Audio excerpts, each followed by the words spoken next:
the tone of conversation, whether you're in a store, you're online, you're offline, you're at an event, the tone of things is not great. Like it's not good.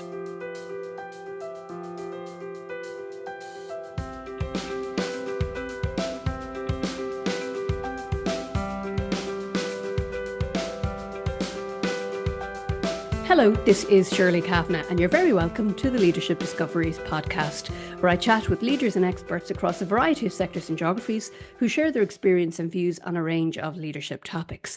And today I'm delighted to be joined by Dr. Emmet Oliver. Emmet is an academic, author, lecturer and researcher in the area of business, economics and government. He's also a recognised broadcaster, journalist and has been an advisor to Irish state bodies and is a commentator and was a commentator on some of the most turbulent of economic periods in a national, European and global context. Emmet, you're very welcome. Great, Shirley. Great to be here. I'm really enjoying this already. We've only been on a few seconds and I'm looking forward to the conversation. I think that's one of the longest introductions I've had, so you must be a very important person, Emmet. No, I think it goes in the other way. Yeah.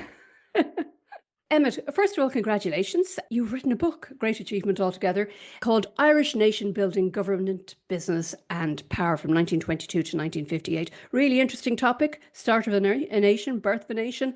But for you, why the interest?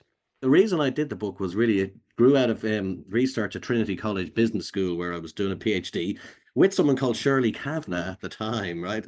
Who was in a different area, but we got to know each other at that time.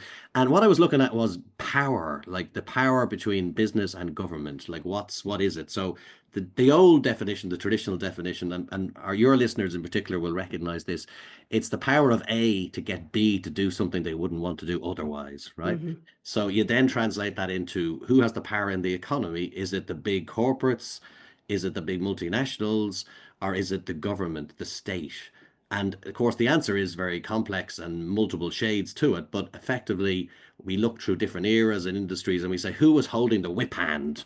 Who was sort of, so that was kind of what I wanted to test out. And then I discovered Ireland, small Western European country, would be quite an interesting place to see how this played out. So I picked the first few decades of the state when, on one hand, the government has a lot of power because it's a new government, independence. Britain has left Ireland. They have a lot of autonomy to create new structures and configurations in the economy. But on the other hand, the businesses at that stage were these big Anglo-Irish businessmen, mainly men, almost exclusively, who had been running these companies for a long time. A lot of them were more leaning towards Britain and the union with Britain. And so I kind of went, this is a nice sort of exhibit to study the dynamics of power between these two sides and see which one won out, if you can even make such a definitive call at the end of this. So that's what kind of interested me, because I'm always interested in power. Like, who's more powerful? The head of a big company or a prime minister? Or who's more powerful, Donald Trump or the bond market? Or who's more powerful, Vladimir Putin or the energy markets? Like, who really controls the power globally? Obviously, in a relationship, it's different. In a team, it's different. In a company, it's different. But I'm really fascinated by this idea of who makes the final call. And as you know, Shirley, from your work, like, who holds power in an organization, it can be very subtle, and different types of power. There's financial power, there's moral power, there's intellectual power, so there's lots of different types and sort of iterations of power as well. So all of that kind of pulled me in to do the research, and out of that came the book eventually several years later. That's really interesting, Emmet, and just that whole piece around power as well. And I was struck by that reading the book as well, and just, the complexity of it, I suppose, which you've just articulated there as well, actually. This particular podcast is all about leadership and leadership discoveries. And I was really interested to talk to you because of this historical lens as well, and this whole piece about what can we learn from history, and how do we stop things repeating itself.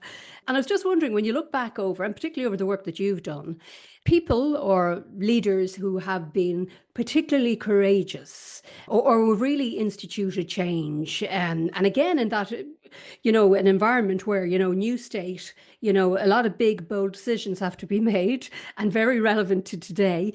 Can you kind of talk us through some of the people that you researched and just some of, what did you take from them?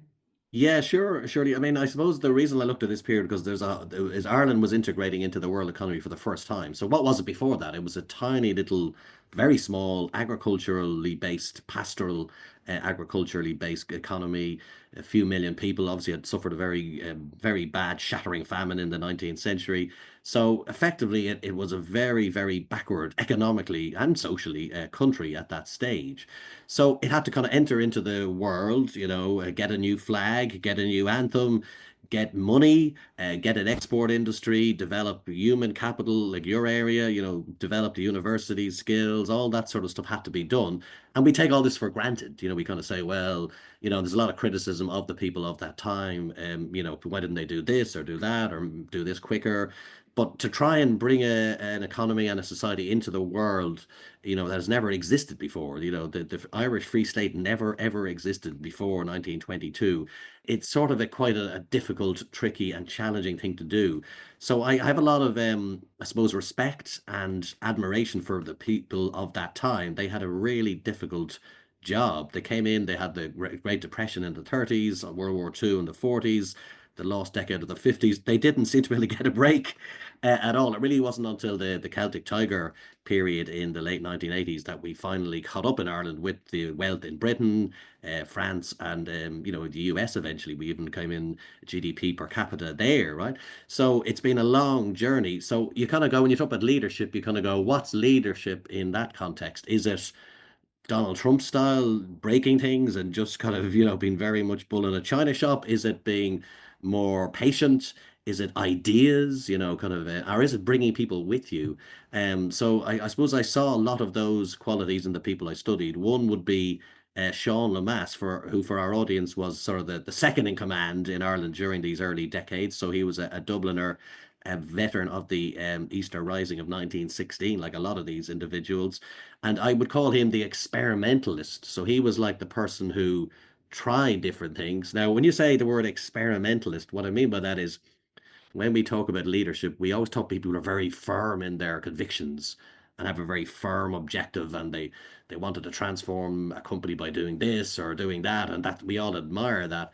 But this is a slightly different type of leadership. It's the ability to try different things and be wrong and then move on, and yes, try something else, maybe get that wrong too, and then try something else. So he was a guy who introduced a lot of heavy protectionist measures in the 30s, tariffs, Donald Trump style tariffs. They didn't really work over the long term, but in the 50s and 60s, when he became Irish Prime Minister, he turned his back on all this, did a 180-degree turn. And a lot of people see that as, well, hang on, there's no consistency here. He was just an opportunist. But I think sometimes you can spin it the other way and say the ability to actually be very flexible and try different things and be brave enough to get them wrong and get back up there is there is something in that, right? There is something in that. It wouldn't necessarily be what we kind of admire in a corporate setting. We always go for these leaders who are, don't doubt themselves and have a very particular plan. So we don't really have much time for people who kind of get something wrong and then come back in a second time or have a second, third act. And maybe there's good reasons for that. But it's a different type of leadership. It's that ability to just see what works. Try something else. Because the answers may not be very easy. So you see that in sport as well, where people try to play a certain way, it doesn't work, they try to play another way. Sometimes they get commended for that. Other times people say that's a lack of conviction, they're just moving around. So I don't know what you think about leadership. Is it always got to be just they do this one thing and it's very successful and we admire that, or do you actually like someone who's maybe a bit more flawed? I think being flawed is actually important because that's the human state in many ways. And I think also that really when we think about it, when as you're talking there, I'm thinking of failure because to try things, you have to be prepared to fail. And then how do you deal with failure? And then how do you grow from failure? Because to me, failure is about learning. And I think it's about failing fast. Obviously, it's a bit of an old cliche, but it really is. But in all of that is courage as well, because to try things knowing that this may or may not work, you have to be courageous to make the decisions as well. It's funny listening to you there, Emmett. When you were talking about the context there and this whole piece of, I'm really struck by the experimentalist approach. The talking about tariffs. There is a sense of the more things change, the cycles that we go through as such.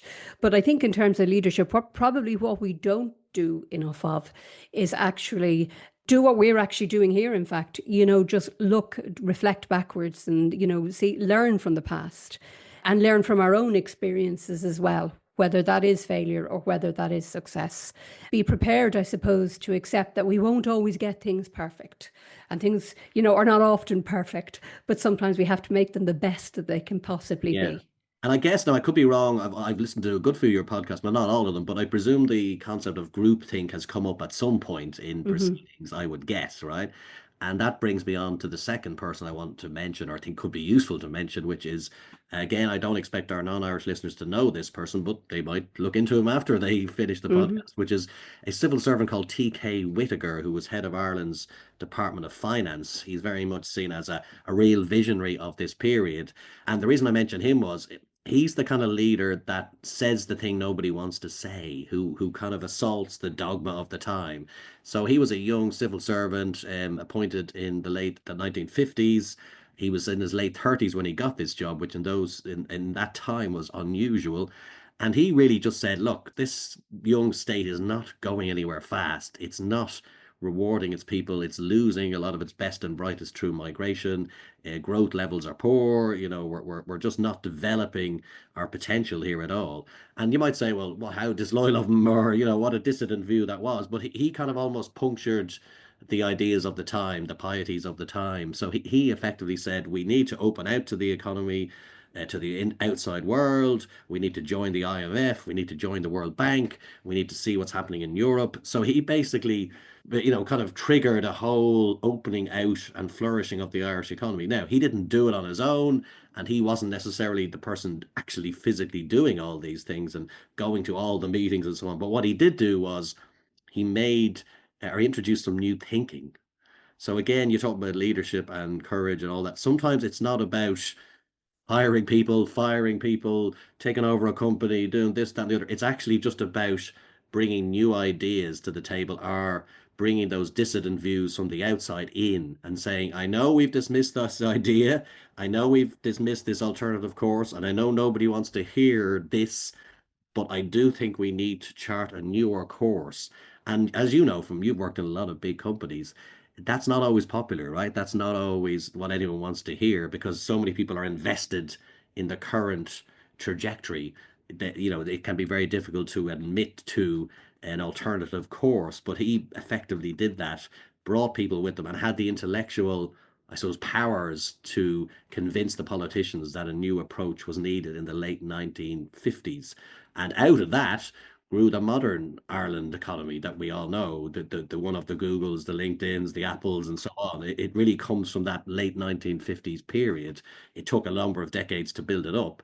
But up until then, we were in a very much a protectionist, self-sufficiency, autarkic model, and he broke out of that. And sometimes it's not about, as I said, doing anything, sort of that you can notice. It's about a intellectual idea or a psychological breakthrough where you're saying this is a new direction we need to go. We need to leave behind the previous path and have a course correction. And again, to me, that's leadership. But again, it's leadership that's very fraught because a lot of people will have something personally invested in the current course and say, well, hang on a second. I like where we're currently on. I'm on this track. So do the board, the management team, So to be the person that says we all need to just slightly move in a different track, it's not easy. A lot of people won't make that move. They won't make the journey. They've committed too much to the previous course. So Yeah. Is ego, do you think, still a key driver? Because we talk a lot about purpose-driven leadership and all this sort of stuff, but how do we balance, between egotistical? yeah, well, I've got an interesting reflection on that. There's a thing in history called the great man theory, right? Yeah, That all of these big events are caused by one, generally was a great man, that this, and it's not just the gendered part, but also the idea of one person. So when we write history, and maybe it's the same in your discipline, we try to say, well, who did all this? Who's the person? And it must be just one person. And they generally, for thousands of years, at least according to the historians, were men, right? White men generally, right? And we like to pick out this person, and this person saved the day. Churchill in World War II, or Julius Caesar, or we pick out one person and we say it's all on this person, good or bad. I think as a result of looking at history that way and drawing that picture, that's where the ego thing comes in. So everyone even the people in the story believe it's all down to me. It's all, so it's Yeah. like I'm blaming the observers here rather than the characters of the play. They write it up that way, and it's understandable. It's comforting psychologically, this idea of we don't have agency. It's just this one person who controls our destiny, and you can see that with Donald Trump or Putin or Boris Johnson for a period. They sort of buy into this vision of Hmm. it's all me. Only I have the answers. When, as we all know, it's never just one person. It's never just one thing they do. It's the world they live in at the time, the circumstances around them. So I think we're all to blame for this ego thing. Like all of us, every one of us. We That's, like, yeah, it's really interesting perspective, actually, Emmett, I have yeah. to say. Like say Yeah. if you get a bad meal in a restaurant or Mm. bar, what's the first thing most people say? Who's the manager here? Yeah. We look for this one person, right? It's like we have to pin the blame on one person. We have to find it's comforting, but it has fed Yeah. into this idea of the superstar CEO. You see this, you see in Fortune magazine and so on. They sort of take a particular person and they splash them on the cover, and the company's fate rests on this person. Yeah. Whereas we both know the company's fate rests on a whole army of other people making little micro decisions that, when you put them together, has the overall outcome. So I suppose it's a childlike thing, is it? Maybe, from parents and our family unit and the schoolyard or whatever, we get this idea that there's sort of one totemic figure that. Yeah. Now, I'm not saying that one figure doesn't have, like I think, I don't know about you, but the liberation thing with Donald Trump, right? You have this man standing up with a board, a list of countries and all these tariffs down the right hand side, right on the White House lawn. And it's understood that like there were several billion people had tuned into that all around the world, right? Like I don't think there's ever been an event quite like that where effectively one man controlled the economic destiny of billions of people all on Hmm. that evening, right? I mean, it's quite mind expanding if you think about it, right? So, of course, when he went back into the White House, there he has his advisors and he has this and that and the rest of it. So, I suppose I'm trying to balance the picture, saying we do talk about this one man theory, but in some ways, at the moment, maybe that's back in, like your ego thing about like ego's in, it's like Yeah. ego is not passe at all. I mean, you know more about the workplace where it has gone out, but in the politics system, we seem to be going back to these strong men leaders from Russia to the US. Don't really have one in Europe yet as such, but I mean we've little mini ones with Orban and Hungary and so on, right? So I don't know. It's hard to balance. It's probably, as I say, ego has left the workplace but has gone into the White House maybe or something. I don't Yeah. know. It's hard to summarize it. And how do you feel, Emmett, just generally in relation to where we are at the moment? Because I said you've commented, over the years in relation to, past 20 years, for instance, lots of different things have happened from an economic perspective and geopolitical perspective, of course. But how do you feel now about where we're at? Yeah, tough. That's a tough question. I mean, I'm probably a little bit more optimistic than most people, So in other words, people are saying there's going to be war in Taiwan. You've got Ukraine, you all that, and you've got the Trump phenomenon. But I do think that it's like an experiment. People are obviously wages have not kept up in the West. The phenomenon of globalization, which some people think is a great idea, other people less so. So there's all of that. So there's this period where a lot of things are being questioned, and you've the really powerful influence of digital and social media. So there's a lot of kind of things that are nasty and menacing and dangerous. But I do think that the world is trying to work through those, and there just happen to be at the moment electing populist leaders that are allowing them to push back against some of those forces. But I think they're not going to be able to. Like, all these Western societies, their populations are shrinking, they're becoming more diverse, whether people like it or not. Women, minorities are getting a greater say in companies and societies. So I think this is like a backlash against a lot of that, but I don't think it's really going to work. Do you know what I mean? Like, in other words, it's like a detour and it could be a long detour, like it could be like Yeah. several decades. But I do think that at the end of all of this period, the forces that are the more liberal forces that are being pushed back against will bounce back. But it could be a painful journey and it could be quite a long time. Like, and that's, I'd love to get your perspective on this. Like most companies now are more diverse than they've ever been, right? And most HR departments buy into DEI and so on, right? And now you have obviously Trump pushing back, even at a legislative level against that. do you think HR folks will sort of protect that area, or will they just go with the prevailing sort of climate of the time, or do you think it'll be their management teams and these or that will say to the HR division, this is the way we're going. Whether you believe in something else is up to you. I mean, so I think that's Yeah. I think that's really interesting. And, I think this goes back to the place of HR within organizations, actually. Do they have the influence that they need to have? And I think for some time now, I felt that the HR profession still hasn't got the voice at the table that it should have, because we don't see enough of HR people taking on commercial roles, for instance. It's mm, very rare that we see HR people making it up to the CEO of an yes, organization. In a way, I think the responsibility needs to be on HR people there, because we need to have commercial awareness. You can't go into an organization and not know what the key drivers of performance yes, are, for instance. And I think that's an essential. Every HR person should understand what drives the business and be able to talk to that. Because then you don't have the voice at the table. So when it comes to, areas like diversity, which has been proven, to enhance decision making, we know it's not yes, making up stuff, we know it does. It's important for business leaders to understand the impact of it and what it means in terms of decision making. And it's important for HR people to make sure they have the voice at the table, which, really reinforces that within the organization. yeah, There's a lot of work that needs to be done. There is a lot of good work being done. There are lots of really yeah, fantastic HR folks out there, but as a profession, I think it needs to be more commercially driven profession in order to have credibility. But I do think that finding ourselves at the fulcrum of the organization is really, really essential, but from a commercial perspective. And being able to present evidence in a way, that is showing this has impact and this is because. But you know what? Despite all of that, I think if the winds are changing, going in a particular way, many voices will not be heard anyway. Do you know what I mean? That, yeah. many voices that are saying what is the right thing to be said will still be unheard for a period of time until maybe we go through this cycle that you're talking about. Yeah, yeah, Because we're not seeing the corporate courage represented by individual corporate leaders. That this is really the moment when there is pushback on things that we believed, have been yes. good. That's when people really need to stand up. Yeah, and also I suppose there's a lot of people. I suppose I'm a guilty liberal or whatever you want to call it, a middle class liberal or whatever, right?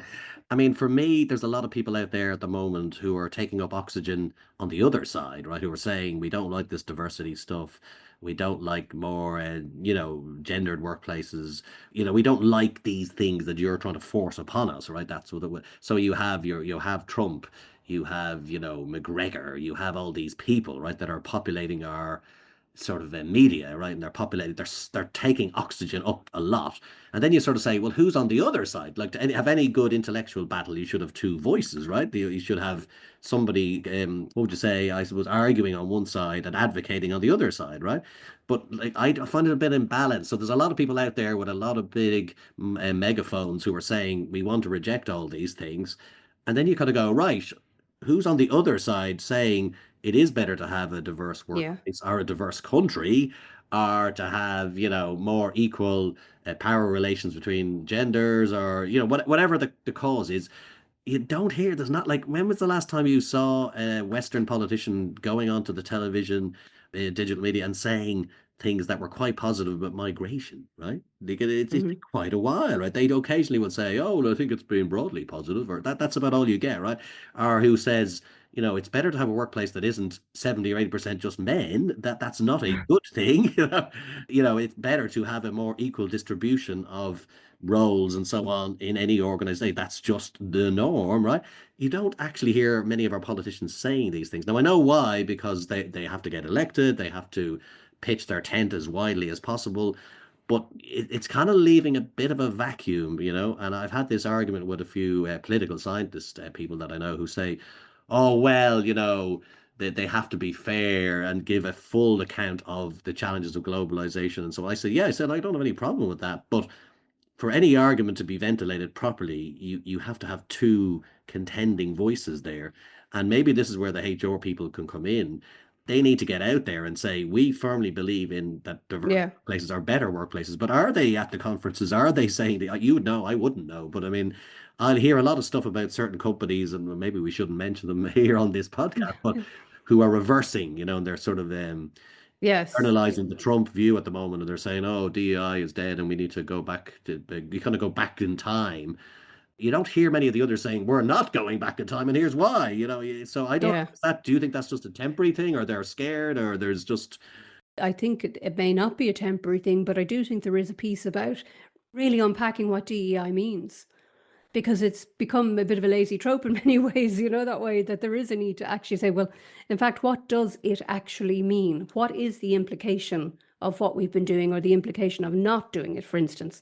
I don't think those discussions are, or those voices are being heard enough. Now, maybe it's cyclical, maybe there's a bit of waiting to see before people start actually making some of those pronouncements.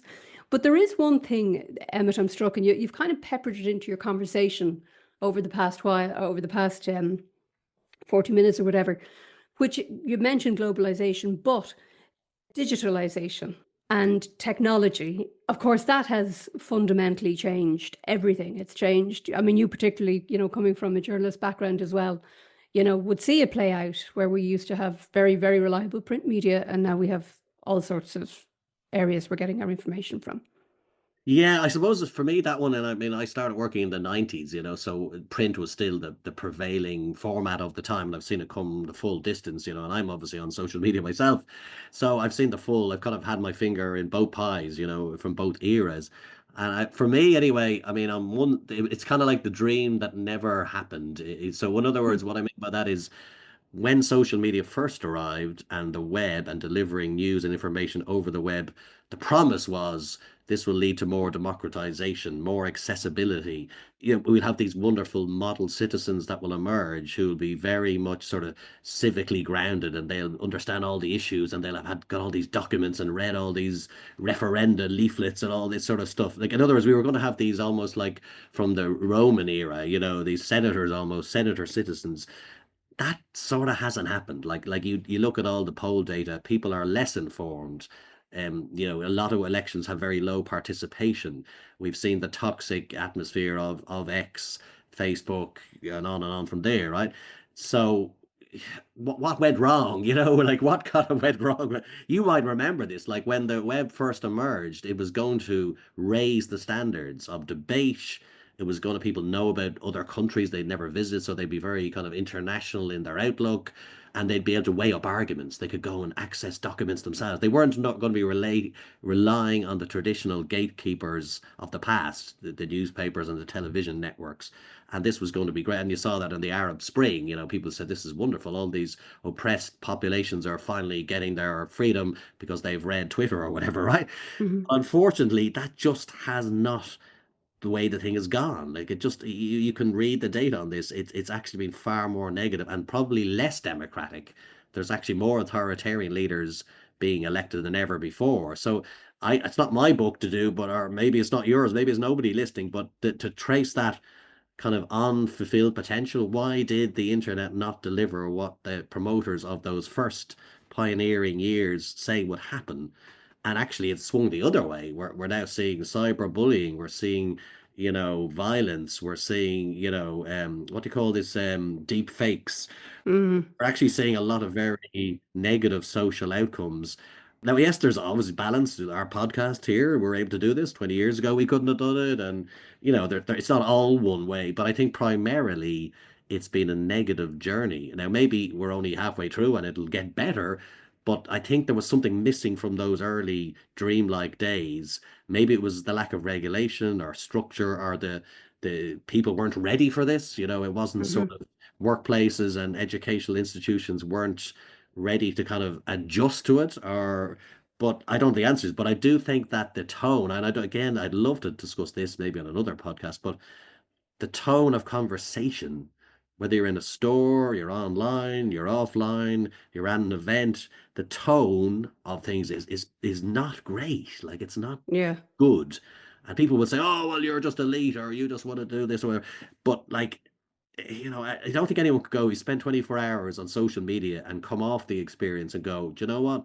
Isn't it just wonderful that we have these platforms?" Like, I Yeah. feel so great to Absolutely. be a human participant in this society because of what I'm seeing. So again, I don't know where, the HR world interacts with those kind of questions, but to me, it's sort of like the dream that went sour. It's kind of what happened Yeah. with it. Does any of that ring true, or am I It talking? does very much so. But I do think this is where education has an important role to play, because a lot of the issues we're talking about nowadays, they're complex issues. And I know we live in the soundbite. So, with the result, we're not actually getting into the complexity of some of the issues, and having the type of debates we need to have at the level that needs to be had. And I do think within schools, both primary, secondary education, third level education as well, actually, the importance of critical thinking, and the Yeah. importance of actually challenging, and that's why I really like the French model of education, where, there's a lot of the more philosophical approach, at an earlier age, and broader discussions, because I think that's what actually we're missing. I don't know what you think. Yeah, I think I'm going to use the phrase dinner table, and that's such an old-fashioned traditional idea, right? But most people listening, I guess, argued out the main issues of the day at the dinner table with their family, right? That was the tradition, certainly up to the sort of 70s or 80s, right? That would have been the tradition. You've got mom and dad, children, and they hash it out, right? Now, the bit I'm interested in is the parents usually kind of would somewhat referee that discussion, right? Mm, You're not speaking, this person's speaking, and all that. And I'm not saying we should go back to then because daddy was often given far too much leeway to spout a load of nonsense, right? But my point is, you had a referee, right? You had a referee. We're in a referee-less world where all you've got now is just a cacophony of voices with no rules of the game. And people think they call it democratizing dialogue. But if nobody can hear anyone can say anything at any time but anybody, the quality of the conversation is not great and it doesn't reveal much at the end of it. So when we talk about regulation, I prefer the word like referee. It's sort of yeah, something that mediates the conversation because at the moment there's nothing. It's just the Wild West, and people call that, oh well, that's true free speech. Well, actually, it may be true free speech, but it doesn't mean that it's the best form of dialogue for us as a population. If yeah, I come on here now and insult you, you insult me, and we disappear off, have we learned much? Like, have we yeah, have we yeah, have we developed the sum of human knowledge, right? So when people call it democratizing conversation, just examine that a bit and go, hang on a second now, is that really what's going on here? A lot of it's just a license to insult, right? Not with great quality arguments. It's just low level base abuse a lot of the time. And I'm not too bad because I'm generally talking about the economy and business. If you're broadcasting or podcasting about social issues or gender issues or race issues, I just cannot imagine what it must be just yeah, a torrent of poison coming at you all the time. And maybe that's where the Trump phenomenon comes out of. Like he is a very aggrandizing man. Is he reflecting the time, or is it a reflection of him? Did he create the thing, or was he created by the thing? So I suppose we don't know the answer to that, but I do think something is going to have to happen in the space of digital media. What exactly it is, we do see a little bit more regulation. The UK in yeah, particular are stepping it up a bit, but I do think that something's got to give. I suppose the problem you have there, Shirley, is just the platforms are owned by the players. So in other words, like Elon Musk owns one, Mark Zuckerberg owns the other, Jeff Bezos owns obviously Amazon. So, how are you going to break their stranglehold, which is now global in nature? It's going to be difficult. So these poor regulators, some of whom are on very modest salaries compared to the people they're trying to oppose, it's tough. So I think yeah, that's a long journey we're on, is the sort of how we manage discussion and dialogue in these shared sort of social, what would you call it, like digital spaces. I don't know. What do you think? I mean, it's I think you ask a really big philosophical question yeah, there, I have to say. First of all, just do we shape society or does society shape us, particularly in the yeah, context of leadership?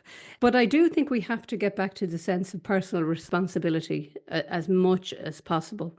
Because, yes, and it goes back to that simple thing, okay, we can only control the controllables for ourselves, but maybe we need to kind of reflect a little bit and say, are we actually controlling those as well? Or, yes, are we allowing ourselves to be kind of caught up in and I mean in an organizational context as well, and the art of listening as well. I mean, that's another thing I'm struck about when you were just talking there. We can argue and argue and argue, but are we listening? And having really good quality arguments. We can go out, Emmet, and sit down and have a big conversation about something. You'll have a view, I'll have a view, and we'll talk about it and we'll have a really interesting conversation and come away feeling fulfilled by that conversation, even if we absolutely disagree with each other.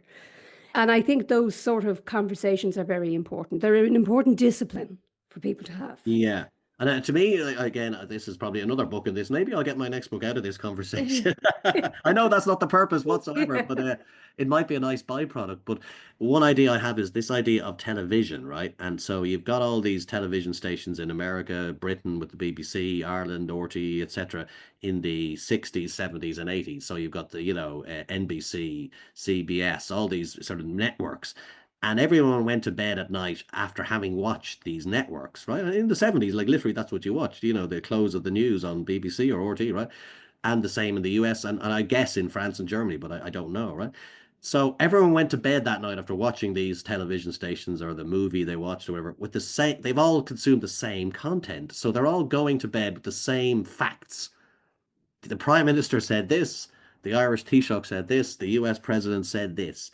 And we wake up the next morning, and yes, we discuss it, but we're all coming from this. We've all seen the same pictures. Yeah, We've yeah, all heard the same views, right? Now, I'm not saying that's good, but what I'm trying to say is we have a set of shared facts that we all work out of. So we say yeah, this person did this other person did. We don't have that now. So we've got like 50 different social media platforms. We've got people who consume media via their iPhone. Some people are still on terrestrial television. Other people, still a fair body of them, reading printed newspapers. Some people have the radio, podcasts like ourselves. And that's all, again, democratization and all good. But it doesn't mean that we're not drawing out of the same pot. yeah, That sort of then shapes the debate because somebody will say, well, actually, that never happened, or that's an alternative fact, or actually, he was not assassinated in yeah, 1976. He was actually, I don't. So when you add that's what phrase of the conversation is. We're not sharing the same yeah, like, foundational facts. And it means that the debate then becomes very disparate and sort of unrewarding because we can't just say, well, look, okay, John F. Kennedy was shot in 1963. Can we all just agree on that much? yeah, But he would say, well, actually, I don't think he was even shot. You yeah, know what I mean? Like, so it's kind of like yeah, that's really difficult when you have that, when you don't have those sort of foundations there that are just assumed. You know what I mean? The Great Depression happened in the 1930s. This is what basically happened. hmm, We all accept that. Now we can discuss who did what and who was to blame. But when you don't have those really kind of like, I'm going to call it like foundations, I keep saying, yeah. I think you're in trouble. Like, I think you're really in Mm, trouble. I think, like, so I don't know what you think, but it's difficult when the sort of you can't rest your feet on anything. It's sort of no. like the rocks are too slippy. It's kind of, Yeah, or can't agree on the facts, yeah, that these are the facts. And as you say, yeah. now let's have a discussion about other things around that, but let's all agree these are the facts. How often do people come together to watch a television event, right? I mean, okay, you got your World Cups. I know a lot of people watched Adolescence recently or whatever, right? But it's pretty rare that whole populations come together and share something together. That's really rare, like really Yeah, rare now. So I think there's a price to be paid then, because we're all very disembodied, atomized out. Like you're doing your thing, I'm doing mine, and maybe COVID was sort of accelerated those trends. yeah, yeah, So I don't know. I've no answers. I've just a lot of yeah. questions, but it's Well, much as I'm reluctant to start bringing this conversation to an end, Emmet, I'm going to have to do that. But just before we do that, just in terms of all of what we've talked about, what you've researched, things that you know from your own perspective on, economic history, your journalist background, everything. When you think about organizations now and leaders in organizations, what sort of skills do they need to start focusing on, or what's really important? yeah. Oh, wow. That is. You left the toughest one till the end. They call that the "and finally" question. Yes. It's always tricky before the person is thrown out of the interview. They sort of they throw that one into the mix. But yeah, I mean, I suppose there's a few things. I suppose judgment for me anyway. Like is Mm, one. I suppose because you can have how many you can use technology, you can use data, but at a certain point you have to make the call because you'll get another piece of data that will say, well, go this way. Well, yeah, but this other piece says go this way. So people seem to think data is going to solve all their problems, right? The limitations of data to me are massive, right? And where does good judgment come from? Well, I believe it comes from experience, I mean, that's not an age thing, right? That could be, you could be 20 and have good judgment, right? But it's being aware of the parameters, being aware of the costs of the kind of, can we get out of this? The reversibility of a decision, making judgments about people. So I think that will be prized in the future because that's the one thing AI won't be able to give you, right? Yeah. So it's almost like what can AI take away and supplant, but equally what can AI never supplant, right? And that thing will be the thing that will be prized. Judgment about people, situations, decisions, self-awareness, judgment about your own limitations. So I think judgment for me, and I'm hearing this from other HR people who say, look, the CV is still important, the interview is still important, but everyone has got a great CV now. Everyone has just got a wonderful CV. Yeah. Everyone could perform an interview. You can be coached, right? You could do a good interview. You could even do well in your first 6 months of probation. You could be the winner, right? You can impress everybody. But this other intangible of judgment, the ability to take all the factors that are relevant in, go through them all, weigh them up, and then make the decision. I think that's going to be the one for the future. I don't know what you think, but for me, that's the No, I think that's a great place to end, and it's funny, the first word I'd written down when we started our conversation was around power. yes, With power comes the responsibility of judgment as well. And I think you're absolutely right. It's something, and let's be honest, it's hard to measure. Often it's historical, we measure it yeah, rather than, we can predict it, or, we can see into future what somebody would be like in that context. But I mean, they're the two things for me, starting off with power, and now we're talking about judgment and how and when that I say plays. power, do you perceive that word positively or negatively? Like what does that conjure in your mind, the word power? Funnily enough, that's a good question, Yeah, actually. I think it depends. Of course, it depends on context. So, if you said it to me just today, I wouldn't necessarily see it as a bad thing, because yeah, I think there's power for good.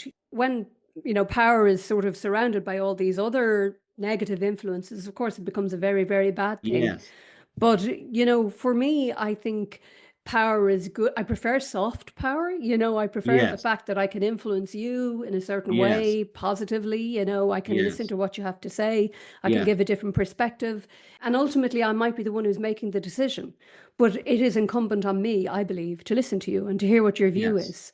I may not yes, agree with you, but if I'm responsible at the end of the day, I have to make the decision. yes, But my responsibility to you is that you're heard if you're on my yes, team. That's one of the most yes. important things. Suppose what's happening now, there's a revolt against sharing power among different, distributing it widely.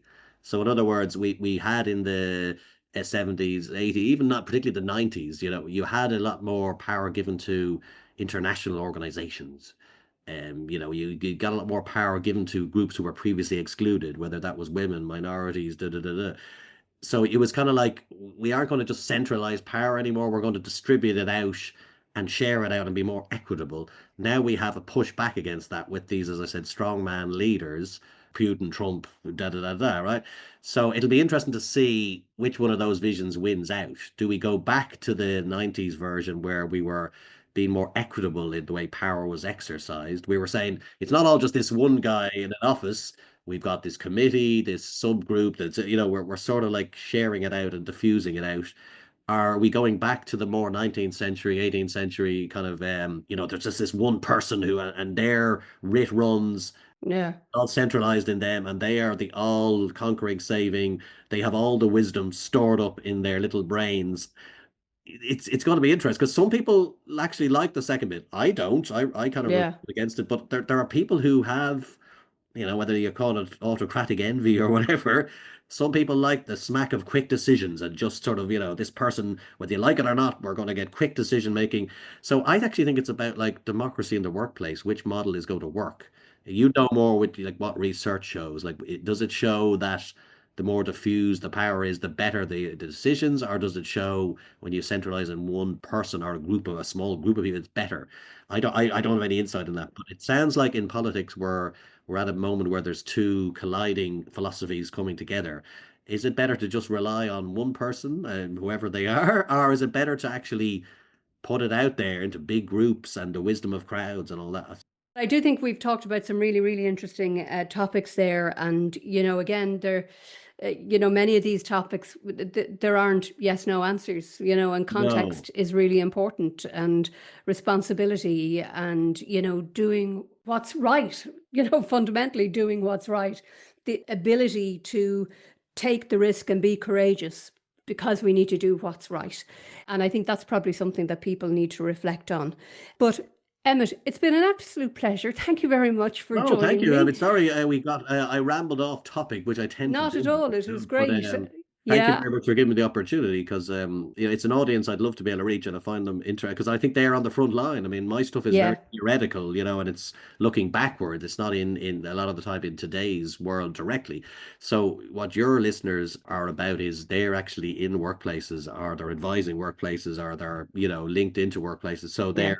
they actually will have they can influence all of this. So Yeah. And in many ways, Emmett, you're coming from a historical perspective, which is great. I'm a historian myself, so I love talking to you. But in essence, people are creating history at the moment. And I think there is a piece for people to decide what type of history do they want to create for the future. And that's not just in an organizational sense, but obviously in a societal sense as well. Emmett, thank you very much thank indeed. It's you. been an absolute pleasure.